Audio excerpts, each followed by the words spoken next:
vores kæledyr skal være sunde og raske hele livet. Men allerede fra hunde er en 5-6 år, kan de få problemer med deres led og begyndende tegn på slid. Det fortæller dyrlæge Jan Birk fra Odder Dyreklinik. Og det kan være så, som at de ikke er helt så hurtige. De værker sig måske en lille smule ved at hoppe op i en bil, lidt usikker på en trap, eller man kan også opleve en lille smule stivbenhed, lige når de rejser, men så er de væk igen. Slidgigt er den mest almindelige årsag til nedsat mobilitet hos hunde, og selvom det ikke kan helbredes, kan du som hundeejer hjælpe din hund og give den lyst til igen at lege og leve aktivt. Slidgigt diagnosticeres ofte ved en fysisk undersøgelse hos dyrlægen og kan suppleres med en røntgenundersøgelse, men ofte kan et enkelt fodertilskud hjælpe hunden. Så er et godt indgangsvinkel et kosttilskud, som går ind og gør ledene bedre.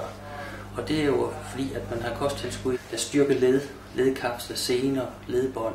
Så på den måde styrker man jo og sikrer sig, at der er den ting til rådighed for kosten og for hundens krop.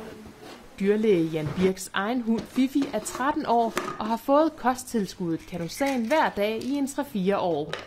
Den begyndte at vise lidt tegn, da den var 9 år gammel, hvor vi så valgte at sige at sætte den på Cadosan. Den er nemt at give den, og den elsker at få tabletten, og det efter 4 år kunne man se en effekt, at den simpelthen havde mere fri bevægelse og kunne de ting, den også kunne før. Det er jo et oplagt sted at starte ud med.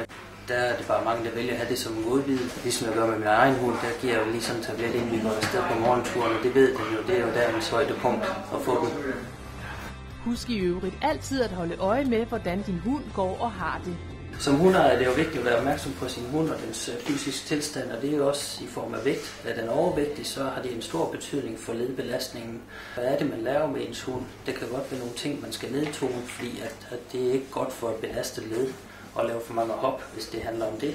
Jan Birks vigtigste råd er, at man er opmærksom på, om hundens bevægelser ændrer sig, og når hunden begynder at vise tegn på aldring, bør man tage en snak med sin dyrlæge, så man hurtigst muligt kan hjælpe sit kæledyr tilbage til en aktiv hverdag.